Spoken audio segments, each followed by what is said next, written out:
இந்த 1000 விளக்கு தொகுதியை வெற்றிதான் முதல் வெற்றின்னு அறிவாலயத்திற்கு நீங்க தெரிவிச்சாகணும். அந்த அளவுக்கு ஒரு பிரம்மாண்ட வெற்றிய இந்த சட்டமன்ற தேர்தலில் மருத்துவர் எழுதினவர்களுக்கு நீங்கள் கொடுக்கணும். ஒரு சில திட்டங்களை மட்டும் இங்க நினைவுபடுத்த விரும்புறேன். 80 கோடி ரூபாய் ஒதுக்கீடு செய்யப்பட்டு இந்த வள்ளுவர் கோட்டம் இன்னைக்கு புனரமைக்கப்பட்டிருக்குன்னா யாரோட முயற்சி? மருத்துவர் எழுதினவர்கள் முயற்சி.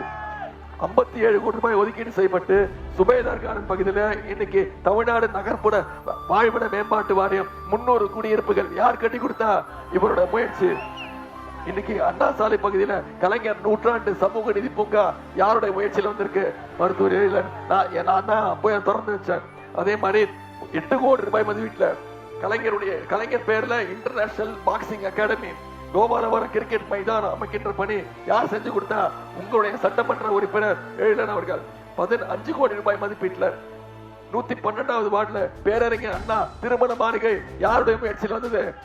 உங்களுடைய சட்டமன்ற உறுப்பினர்.